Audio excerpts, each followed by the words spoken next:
자, 아브라함의 믿음 38번째, 히브리 사람 아브라함 4번째입니다. 자, 지난주 우리는 히브리 사람 아브라함을 통해 참된 히브리 정신이 무엇인지 상고했습니다. 히브리 사람은 혈통이나 직분의 문제가 아니라 그의 사고 체계가 어디에 속해 있느냐의 문제라고 했습니다. 그 땅에서 나고 육에서 난 아래에 속한 사고냐, 아니면 위에 속한 사고, 곧 물과 성령으로 위로부터 다시 새롭게 거듭난 위에 속한 진리 개념의 사고냐, 땅의 가치에 묶인 사람이냐, 하늘의 가치관으로 재정립된 사람이냐의 문제라 말씀드렸습니다. 그리고 이 히브리 정신은 인간의 결심이나 윤리적 결단으로 되는 것이 아니라 그리스도의 복음 진리에 붙잡혀, 어디에 붙잡혀? 그리스도의 복음 진리에 붙잡혀 말씀의 자원적 피동으로 반응할 때 형성된다고 말씀드렸습니다. 따라합시다. 말씀의 자원적 피동. 예. 그러니까 말씀을 내 몸 밖에 두고 내가 말씀을 분석하는 게 아니라, 그 신앙이 아니라 외부의 그 말씀을 내 인격 안으로 모셔들여서 말씀 앞에서 가장 먼저 자존심이 죽어지고 옛사람의 주관성이 무너지는 자리까지 나아가는 것. 자존심이 죽어지고 옛사람 주관성이 무너지는 자리까지 나아가는 것. 이것이 진정한 진리 성도요, 히브리 정신이요, 성화적 거듭남이라 말씀을 드렸습니다. 성도님들이 신앙을 제대로 하고 있느냐 못하느냐, 믿음을 제대로 쓰느냐 못 쓰느냐는 결국 여기에서 갈라지게 됩니다. 말씀을 내 안의 주인으로, 기준으로 모셔 말씀 앞에 내 옛사람 주관성이 무너지고 자존심까지 완전히 죽어지는 것. 여기에서 신앙을 제대로 하느냐, 믿음을 제대로 쓰느냐 못 쓰느냐, 여기에서 갈라진다고요. 아무리 말씀을 열심히 듣고 봉사활동을 하며 겉보기는 신앙 믿음 좋은 것처럼 보여도 실제적으로 자기의 주권을 자기에게서 성령님에게로, 나에게서 말씀으로 주권을 이양하지 않고 여전히 자기가 주인이 돼가지고 말씀을 분석만 하며 자기 기존의 사고로 판단을 한다면 이는 결코 바른 신앙 믿음이라 할 수 없습니다. 겉으로는 아무리 겸손하고 인자하며 순종성으로 보여도 자기 속의 옛사람 주관성과 자존심을 꺾지 않는다면 바로 이것이 하나님 앞에 패역이요 가장 큰 교만임을 알아야 합니다. 그러니까 겉으로는 그렇게 사람이 좋을 수 없어요. 순둥순둥하고 겸손하고, 그런데 말씀 앞에서 옛사람 자존심과 주관성을 꺾지 않는다? 이것이 가장 큰 교만이라는 것. 그래서 성도님들, 말씀을 받는 자세가 그렇게 중요하다, 거듭 말씀을 드리는 거예요.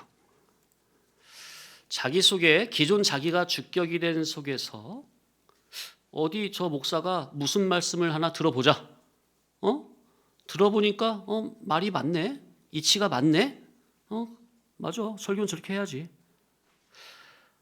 만약에 이러한 자세로 듣는다면, 이러한 자세가 말씀을 처음 듣는 초신자라면, 그리고 이 예배당에 처음 오신 초신자라면 처음에는 당연히 경계심을 가지고 말씀을 듣는 게 당연한 거예요. 그죠? 신앙이, 왜냐하면 신앙은 맹신이 아니고 무조건 따를 수는 없으니까요. 저 목회자가 믿을 만한 사람인지 아닌지 그것도 모르고 무조건 아멘 아멘 할 수는 없잖아요. 그러나 이제 매주 하나님의 말씀을 선포하는 인도자와의 인격적 관계를 통해 말씀의 선함, 진리의 옳음을 알고 있다면 이제 말씀 앞에서, 진리 앞에서 자기라는 자아는 완전히 내려놓고 하나님 앞에 서 있는 자세로, 다시 한번 따라갈까요? 하나님 앞에 서 있는 자세. 이게 뭐죠? 항상 하나님을 내 앞에 모시고 그분을 두렵고 떨림으로 경외하고 섬기는 자세죠. 나는 그분의 종이고 그분이 나의 왕이고 주인이란 소리죠. 그런 의미에서 하나님 앞에 서 있는 자세, 나의 전심을, 나의 모든 삶을 하나님께 맡기는 자세, 그게 바로 하나님 앞에 서 있는 자세. 그저 전심으로 마음을 활짝 열고 아멘으로 선포되는 말씀을 받는 자세라야 한다는 겁니다. 왜냐하면 그렇게 할 때라야 성령님께서 내 안에서 나를 직접, 내 인격을 직접 운행하시며 통치하시고 아래에 속했던 나를 하늘에 속한 복음 진리의 사람으로 변화시켜 주시는 겁니다. 이런 경험을 성도님들 위해서 그래서 예배 말씀을 받는 예배의 태도를, 자세를 바르게 하시라 하는 거예요. 이런 마음의 자세로 말씀을 듣는 분들은 벌써 예배에 임하는 태도나 말씀을 받아들이는 그 자세부터 달라요. 항상 바른 자세와 밝고 겸손한 얼굴과 사모하는 마음으로 하나님의 말씀을 받습니다. 이게 바로 하나님을 경외하는 자에게서 나타나는 특징입니다. 밝은 자세, 겸손한 얼굴, 말씀을 사모하는 그 눈빛, 마음. 그런데 하나님을 두렵고 떨림으로 경외하는 마음 자세가 없으면 이 자리의 모임이 그냥 일반 모임과 같은 식으로 생각이 되기도 합니다. 하나님 앞에 서 있는 자세가 아니라 일반 동아리 모임이나 식사 자리나 영화 관련해서 영화를 관람하는 식이거나 아니면 음악을 감상하는 식. 음악 좋네? 이 음악 안 좋네. 오늘 설교 좋네? 오늘 설교 안 좋네.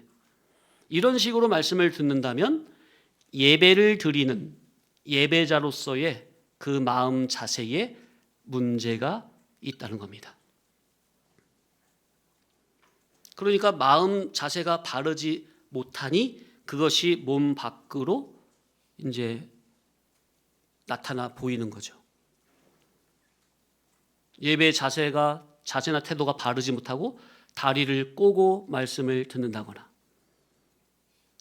예배 시간이 카페에서 커피 마시면서 대화하거나 책 보는 시간이 아니죠. 혼자 그런 시간에, 그럴 때 언제든지 다리 꼴 수도 있고 또 앞에 대화 상대가 나랑 친한 친구라거나 아랫사람이면 다리 꼴 수 있잖아요. 근데 세상 일반 대화에서도 직장 상사 앞에서 다리 꼴 수 있습니까? 말이 안 되잖아요. 지금 이 자리는, 그러니까 제 앞에서 다리 꼴지 말라는 거예요. 지금 하나님께 예배드리는 자리니까 이런 말씀을 드리는 거예요. 그죠? 하나님 앞입니다. 하나님 앞. 또는 이건 잘 생각 못 하시는 것 같은데, 책상 다리를 하고 이렇게 말씀을 듣는 분도 계신데, 예배 처소는 내가 편한 자세를 취하는 게 아닙니다. 예. 자, 그러니까 제가 뭐 하지 마라, 이건 안 된다, 그런 의미보다 하나님 앞에 서 있는 자세, 하나님을 경외하는 자세. 경외라는 말이 뭐죠? 두렵고 떨림으로 섬김. 그런 두렵고 떨림으로 예배한다는 그런 마음의 자세가 내 속에서부터 은혜 받고자 하는 마음 자세가 바르게 갖춰져 있다면 그 마음의 자세가 예배 태도로 그대로 반영되는 거예요. 긍정이든 부정이든.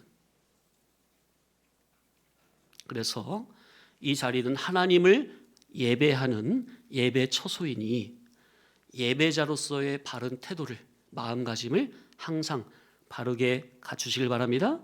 네. 왜냐하면 이게 가장 기본인데, 무엇이든지 세상 건물도 그렇고 모든 면에 다 적용돼요. 가장 기본, 이게 안 되면요 그 위로 아무것도 쌓아 올릴 수가 없어요. 사상누각이에요. 와르르 무너지는 10층 50층 기초가 안 됐으면 와르르 무너져, 순간에 무너져요. 어느 순간이든. 사람으로서 가장 기본 상식과 기본 도덕과 기본 예절, 기본 인격이 안 되면 절대로 그 위로 신의 도덕은 올릴 수 없다는 것을 제가 계속 강조해야 말씀드리잖아요. 그죠? 자, 우리 하나님의 말씀은 일반 도덕 윤리입니까? 아니면 신적인 도덕입니까? 신적인 도덕이죠. 근데 신적인 도덕이 쌓아 올려지려면 신적인 도덕 밑에가 인간 도덕이잖아요. 인간의 기본 도덕, 윤리, 상식은 기본적으로 갖춰져 있어야 그 위로 신의 도덕이 차곡차곡 쌓아 올려줄 수 있다는 거예요. 그런데 말씀 좋다고 해서 아무리 말씀 들어도요, 성도님들의 기본 그 갖춰진 그것이 악한 습관이 기본 그런 것들이 안 갖춰져 있잖아요. 절대로 성화가 안 돼요. 왜? 올라가는 것 말씀을 듣는데 삶 가운데서 자 보세요. 기본 에티켓이나 매너나 생활 예절이나 상식이나 그런 게 안 갖춰져 있으면 인간의 기본적인 관계 형성이 잘 돼요, 안 돼요? 안 되죠. 자꾸 그냥 꼬이고 틀리고 이렇게 되죠. 엎어지고 뒤집어 엎어버리고. 그렇기 때문에 제가 항상 말씀드리는 게 우리는 신의 도덕을 받고 그 신의 도덕 고차원 올라가야 되는데 그게 되려면 일단 가장 먼저 기본 상식, 기본 도덕, 기본 인격은 잘 우리가 갖춰야 되겠다. 자, 그러니까 히브리 신앙은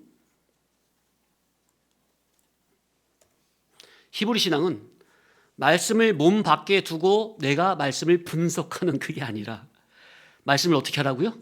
몸 밖에 있는 말씀을 어떻게 하라고? 내 안으로, 내 인격 안으로 모셔 말씀에 비답해 가장 먼저 자기의 자존심이 죽어지고 옛사람의 주관성이 무너지는 자리까지 나아가는 것이요, 그것이 성화적 거듭남입니다. 예수님께서 요한복음 3장에 니고데모에게 네가 물과 성령으로 위로부터 거듭나야 한다라고 말씀하신 이 거듭남도 단번 칭의의 그런 거듭남을 말씀하신 게 아니라 그건 기본으로 깔고 물과 성령으로 내 사고의 체계가, 내 인격의 질서가 아랫 것에서 위의 것, 진리 것, 하늘의 것, 신령한 것으로 다시 재편돼야 한다는 성화적 거듭남을 말씀드리는 것이라 거듭 말씀드립니다. 사실 요한복음 3장의 그 거듭남을 우리처럼 이렇게 이런 중복적 거듭남으로 말하는 거의 없습니다. 주석을 봐도 그 거듭남은 단순히 그냥 중생, 칭의로만 이해를 해요. 근데 그렇게 거듭 말씀이지만 그렇게만 이해를 하면 저와 여러분이 성화적인 면에서 복음 진리로 아래 속한 사람이 위에 속한 사람으로 다시금 날마다 새롭게 갱생되고 성화돼야 되는 그 중복적 거듭남은 다 날아가는 거예요. 그런 귀한 이치는. 그래서 기본 거듭남은 우리가 한 게 아니라 선물과 은혜로 주어졌으니 우리는 그 은혜에 보답하냐면 이제 성화적인 면에서 이제 부지런히 말씀 인도에 순종하면서 성화적 거듭남을 이루어가자 그 말이에요. 그것이 아버지께서 우리에게 원하시는 것이고요. 자, 그래서 이 신앙, 성화는 내가 주격이 된 속에서 말씀을 듣고 옳으니까 옳다고 판단되니까 단순히 동의하는 수준 정도가 아니라 자신을 말씀 앞에 정면으로 맞닥뜨리고 말씀의 칼날 앞에 자기를 내어놓고 완전히 해부하라고 자기를 온전히 내어드리는 거예요. 그 어린 양처럼, 번제단 앞에 어린 양처럼. 그래서 말씀의 이치대로 자기를 죽이는 순종의 벽돌을 한 장 한 장 쌓는 것, 이것이 성화 구원의 성화 건설의 실제입니다. 그러니 결국 핵심은 성도님들이 말씀을 대하는 자세가 나는 말씀을 분석하는 자인가, 아니면 나는 말씀에 붙잡힌 자인가, 이 질문 앞에 항상 자신을 세워야 합니다. 나는 과연 말씀을 분석하는 신앙입니까? 아니면 말씀에 붙잡힌 신앙입니까? 전자는 여전히 자기가 주인이요, 후자는 주인이 자기에게서 주님에게로 완전히 바뀐 신앙입니다. 주권을 나에게서 주님에게로, 나에게서 성령님의 통치 아래로, 나에게서 말씀의 인도 아래로 온전히 이양하기를 간절히 권면합니다. 예. 자, 계속 이어서 지금까지 이제 지난주 드린 말씀을 다시 중요한 부분을 다시 잠깐 상고를 해봤고요. 자, 계속 이어 말씀드립니다. 기독신앙은, 곧 성화는 인간이 말씀을 적용하는 과정이 아니라 말씀이 주체가 되어 인간의 주관을 재형성하는 경천동지할 사건입니다. 지금 상당히 중요한 말씀을 드렸어요. 다시 말씀드릴게요. 기독신앙은, 곧 성화는 인간이 말씀을 자기 삶 가운데 적용하는 과정이 아니라 말씀이 주체가 되어 인간의 주관을 재형성하는 경천동지할 사건이라. 여기 있는 분들도 아마 그렇게 이해를 하셨을 것 같아요. 그리고 제가 과거 지난 30년 동안 진리권 안에 있으면서 많은 분들이, 많은 진리 성도님들이 기독교의 신앙생활을, 곧 성화구원을 어떻게 잘못 이해를 하고 있는고 하니 자기가 이 좋은 귀한 말씀을 깨달아서 내 삶에 적용하는 수준 정도로 이해를 하고 있습니다. 많은 분들이, 거의 대부분의 분들이 이렇게 이해를 하고 있어요. 이게 맞는 것 같죠? 아닙니다. 이해를 잘못해도 한참 잘못한 겁니다. 그러니 이는 마치 안에서 밖으로냐, 밖에서 안으로냐, 이와 같이 이 둘은 완전히 같은 겁니까? 완전히 전혀 다른 차원입니까? 완전 다른 거죠. 완전 다른 차원인 건데 이게 완전 다른 차원인 것 마냥 인지를 못하고, 아, 이게 비슷한 거지, 아, 그게 그거 아니야? 같은 거 아니야? 이런 식으로 이해를 하고 있는 것과 마찬가지라는 큰 오류라는 것을 제가 말씀드리는 거예요. 신앙을 함에 있어서 자기가 말씀을, 복음 진리를 깨달아 내 삶에 적용한다고 이해를 하면 필연 어떤 문제가 발생이 되느냐 하면 항상 자기 인간, 자기의 의지가 선행이 됩니다. 자기가 뭔가를 해보려고 하는 노력, 말씀을 이루려고 하는 그 노력, 그 인간의 의가 앞서게 됩니다. 그러면 그런 생각에서 열심히 신앙생활, 종교생활을 하면 할수록, 말씀을 이루어보려고 하면 할수록 결국 인간 자기의 의로움이 견고해지게 되고 결국 부딪힐 돌에 부딪히게 됩니다. 세상에서야 자기가 주체가 돼가지고 말씀을 열심히 적용하고 이뤄보려고 하는 그 열심과 노력, 그 열정, 그렇게 할수록 자신감이 넘치고 능력도 인정받으면서 재미가 있겠죠. 그죠? 일하는 맛이 나잖아요. 세상에서는, 회사에서나. 그러나 신앙은, 성화구원 면에서 이 신앙생활은 내가 주체가 되어 종교적인 열심을 하면 할수록 나의 의로움만 공고해지고, 그러면 그럴수록 내 마음 속에 참된 자유함은 없고 기쁨은 없고 점점 답답하고 공허해집니다. 그러니 열심히 하는 중간에 내가 지금 뭐 하고 있나 싶기도 하다가 나중에는 아이고, 아무리 열심히 해도 안 되네, 아이고 힘들어, 아 몰라 나도, 지쳐서 주저앉아 버리거나, 반대로 내가 이렇게 열심히 하는데 너희는 도대체 뭐야? 내 열심히 알고 같이 따라와야지. 나는 이렇게 바르게 하는데 너는 왜 나의 이러한 마음을 안 알아줘, 못 알아줘 하면서 폭발해 버릴 수도 있습니다. 자기를 온전히 하나님 앞에 내어 맡기지는 않고 자기가 말씀을 이루어 보고자 하는 그 인간적인 열심, 이게 일반적으로는 좋은 것 같지만 그러나 신앙의 원리에서는 한참 빗나간, 바로 이것이 근본적인 죄입니다. 이는 마치 성령의 통치 아래로 들어가서 성령님의 인도를 받으려 하지는 않고 자기가 성령의 능력을 이용하고자 하는 식과 같은 신앙이라는 겁니다. 자, 원어적인 의미에서 죄가 뭐라고 그랬죠? 하말티아, 뜻은 관역에서 빗나갔다. 곧 하나님의 의 중에서, 신앙의 근본 원리에서 빗나간 근원적 원인적인 죄에 빠진 겁니다. 상당히 중요한 문제를 말씀드리고 있어요 지금.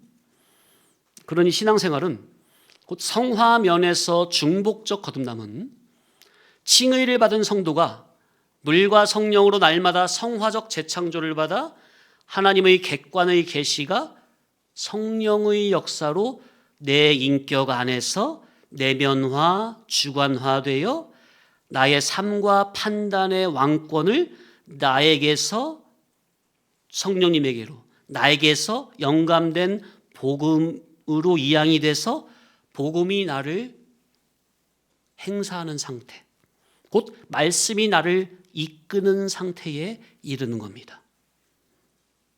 내 속에서 말씀이 나를 이끄시고 운행하시니 나는 그저 그 말씀의 인도에 순종하는, 그래서 살았고 운동력 있는 생명력 있는 하나님의 말씀이 나를, 내 사고를, 내 의지를 통치하시고 주도하시는 상태.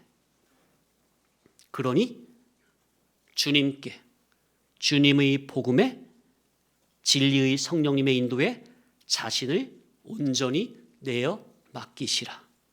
날마다 부복하여 엎드리시고 진리의 영의 통치를 받기를 사모하시라. 이것이 성화의 첫 출발입니다. 여기 앉아서 말씀 좋다면서 아무리 10년, 20년, 30년을 들어도요, 자기 속에 주권 이양이 온전히 안 되면 아무것도 아니에요. 직분은 있고 각종 봉사도 하고 해도 가장 중요한 주권 이양이 안 된다면 아무것도 아니에요. 그래서 저는 항상 일단 새로 오신 분이 계시면 또 기존에 계신 분도 복음으로 온전히 깨닫기까지 일단 말씀 깨닫는 것에 집중하라고 하는 거예요. 아무것도 안 지킬 테니까 말씀 깨닫는 것만 집중하시라. 그래서 복음의 정신에 온전히 사로잡히시라는 거예요. 성도님들이 일단 복음 진리에 온전히 그냥 심령이 사로잡히면요, 그러면 건전하고 올바른 수종은 제가 시키지 않아도 자연스럽게 나온다니까요. 또 그런 수종이라야 자타에게 유익이 되고 생명이 되는 거예요. 공동체를 살리는 선이 된다고요. 선행. 그런데 자기 속에 주권 이양이 자기에게서 주님에게로, 말씀에게로, 성령님에게로 온전히 이양이 안 되면 여기서 이제 열심히 신앙하는 게 이제 종교 생활이 돼가지고 하면 할수록 기쁨이 없고 어둡고 답답하고, 그러니까 신앙하는 게 곤욕이야. 충성봉사 열심히 해도 마음의 편안함과 기쁨과 감사함은 없고, 그러면서 말씀을 이제 10년 이상 들으면 이제 어떻게 돼요? 자기 신앙은 제대로 못 보면서 이제 진리의 지식의 잣대로 남만 판단하고 정죄하게 됩니다. 저는 여기서 목회 오기 전에 이런 분들을 목회자고 성도구 간에 정말 많이 봤어요. 여기 오기 전에. 그런 분들은 보통 어디서 많이 나오는지 아십니까? 목회자 측근에서, 목회자 가까이 있으면서 열심을 낸 분들 중에서 이런 분들이 많이 나와요. 목회자고 성도구 간에. 참 희한하죠. 아이러니죠. 이 진리 좋다고 그렇게 목사님을 측근에서 따라다니고 열심을 냈던 목회자 성도님들 중에서 이런 분들이 많이 나와요. 그런데 그런 분들은 정말로 안타깝지만 끝이 안 좋아요. 제가요, 교훈 시간에 웬만하면 이런 말씀은 안 드립니다. 아마 지금 거의 이런 말은 처음 꺼냈을 거예요. 왜냐하면 성도님들 괜히 겁박하는 것 같아가지고, 진리로 성도들이 괜히 겁박하는 것 같아가지고 웬만하면 아마 지금 이런 말은 제가 거의 처음 꺼냈을 거예요. 그런데 사실을 그대로 말씀드리면 진리 그대로 온전히 받지 않고 배운 지식의 잣대로 남만 보며 함부로 판단하는 사람들 중 하나님께서 회개의 기회를 여러 번 주셨는데도 불구하고 안 하면 하나님께서 직접 데리고 가시는 것도 받고, 아니면 진리를 배신하는 그 인격의 마무리는 절대로 좋지 않습니다. 평생을 저주 가운데, 어둠 가운데 살고 있는 것을 저는 지금도 보고 있습니다. 근데 성도님들은 이런 걸 모르시잖아. 그러니까 이 안에만 계시는 거고. 그러니까 쉽게 말하면 용서하고 들으세요. 하룻강아지가 법 무서운 줄 모르고, 감히 하나님 무서운 줄 모르고, 감히 진리의 말씀이 무서운 줄 모르고, 참 그러니까 얼마나 안타까워요. 제가 읽어드립니다. 히브리서 10장 31절. 살아계신 하나님의 손에 빠져 들어가는 것이 무서울진저. 그 앞을 보면, 그 앞에 앞 구절을 보면 26절부터인데, 진리를 아는 지식을 받은 후 짐짓 죄를 범한즉 다시 속죄하는 제사가 없고 그랬어요. 그러니까 진리의 귀한 줄 알고 진리를 계속 받다가 나중에 어떤 일이 있어 고의적으로 진리를 버린 자에게는 엄청난 하나님의 심판이 임한다는 경고죠.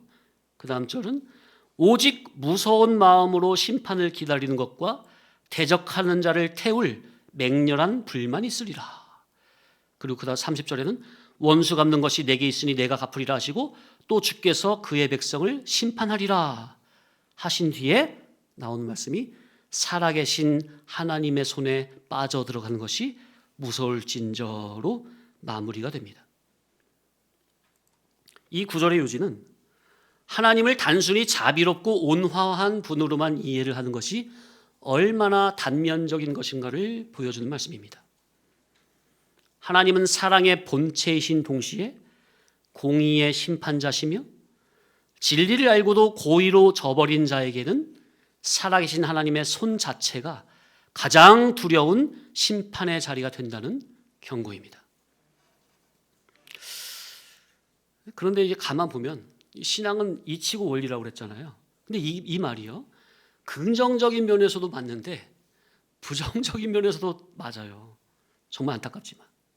아니 어떻게 그런 앞선 그런 분들이 잘못 걸어간 그 걸음걸이를 어떻게 하나도 틀리지 않고 똑같이 그대로 걸어갈까? 참 희한하고 안타까워요. 그래서 제가 우리 성도교회에 와서 우리 성도님들은 이런 저주에 빠지면 안 된다고 하면서 계속 강조하여 드린 말씀이 뭐죠? 하나님은 심지가 견고한 자를 평강에서 평강으로 붙드신다. 그러니 우리는 심지가 견고한 자가 되자.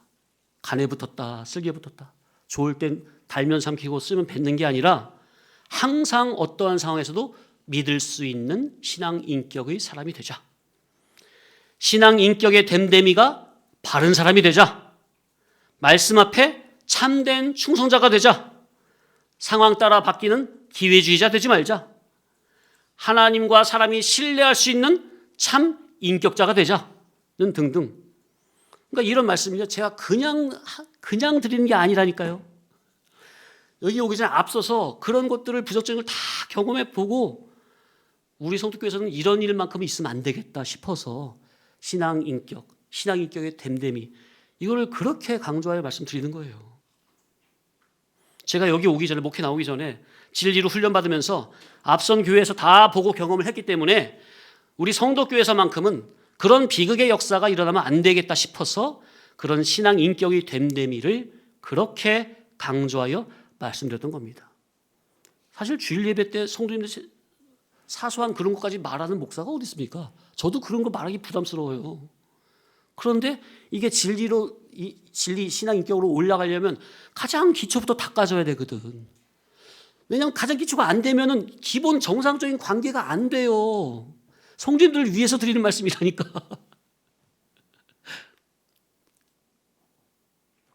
아니 부모가 어린 자식 밥상머리 교육하는 거 똑같은 거예요. 그런 마음으로 하는 거라고요.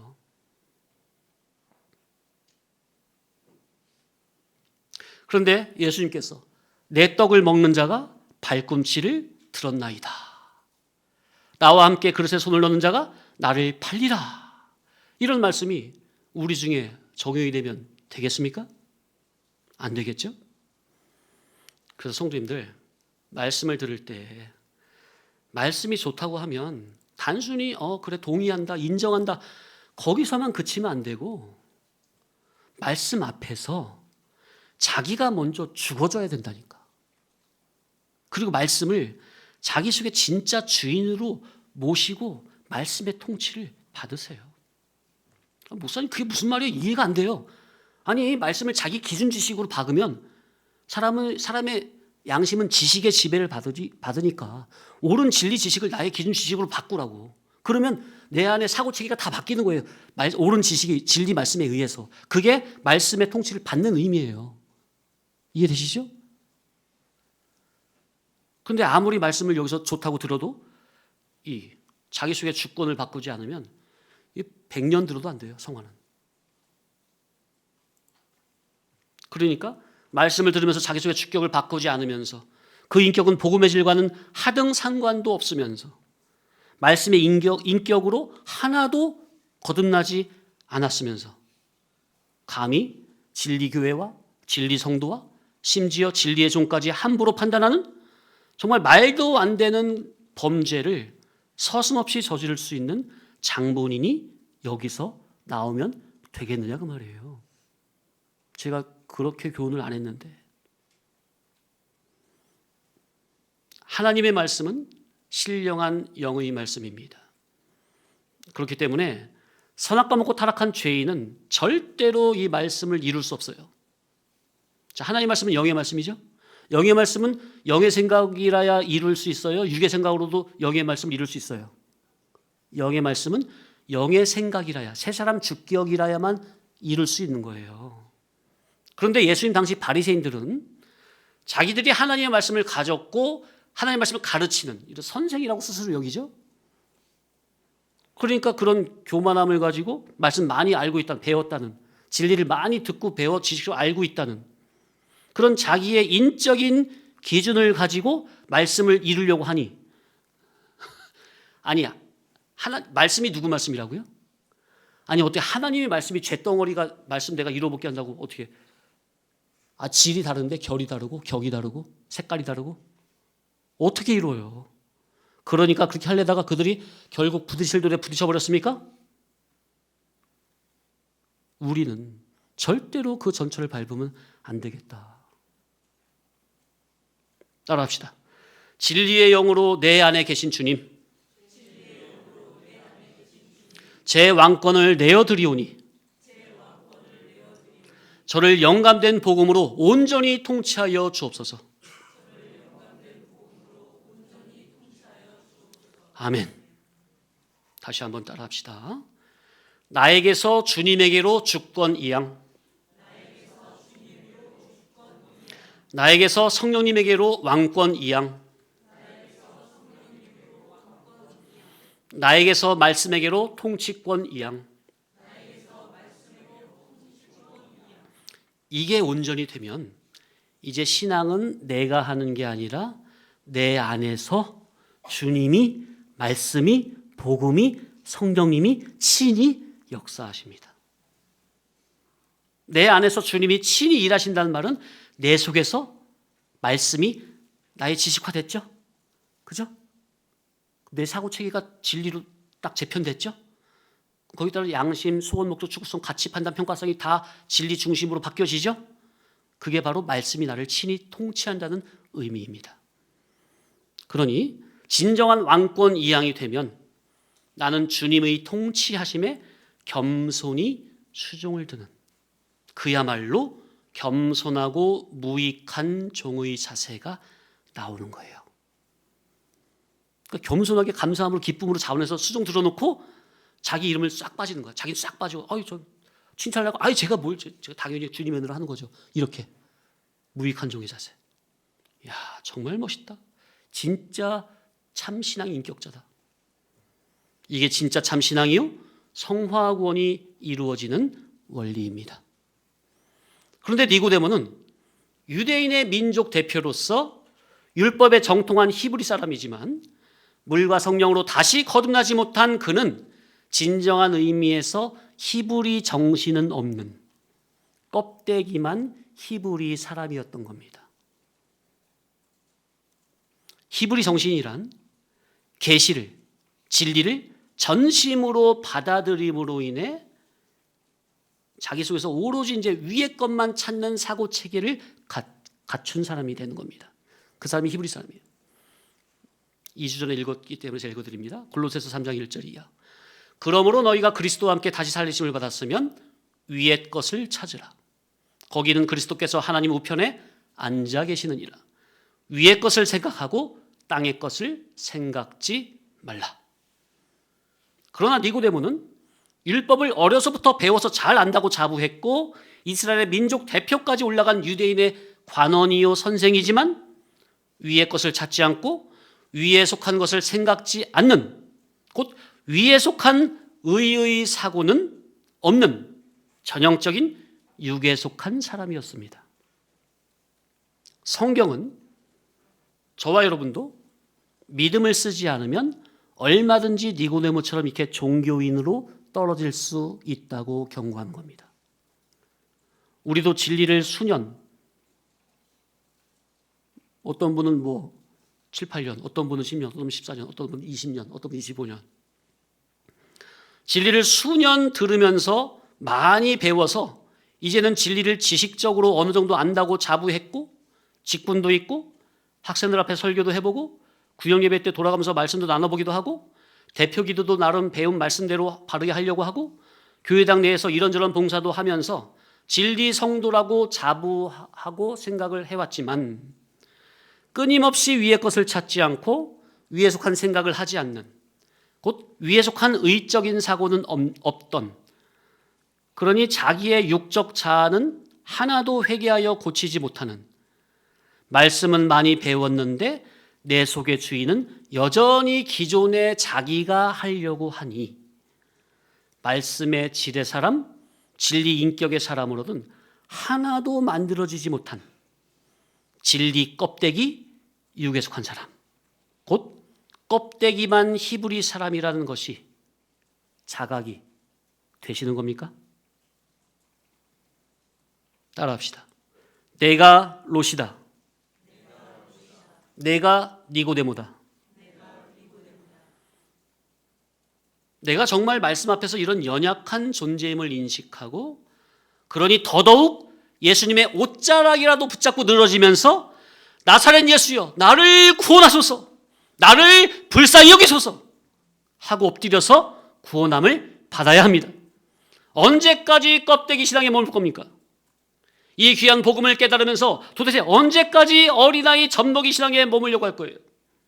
이제는 올라서야 되지 않겠습니까? 다만 내가 나의 노력으로 진리를 깨닫고 내가 진리를 붙잡는 그런 인적인 실천을 하려고 하지 말고 먼저 하나님께서 그리스도의 복음 진리로 성령님의 감동 감화로 나를 온전히 붙잡아 달라고, 진리의 성령님 내 속에서 나의 진정한 주인이 되어주사 나를 온전히 통치하여 주옵소서, 이런 기도를 간절히 들으시기 바랍니다. 마지막으로 따라하실까요? 나는 내 삶의 왕권을 영감된 복음께 내어드립니다.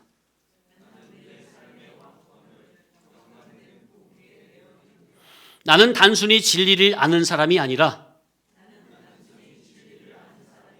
말씀의 직접적인 통치받기를 원합니다. 나는 껍데기 신앙이 아니라 위로부터 다시 난 신앙을 원합니다. 주여, 당신의 복음 진리로 저를 온전히 사로잡아 주옵소서.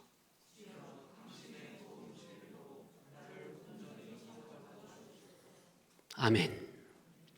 예, 말씀이 아직 남아가지고 나머지는 오후 예배 때 하겠습니다.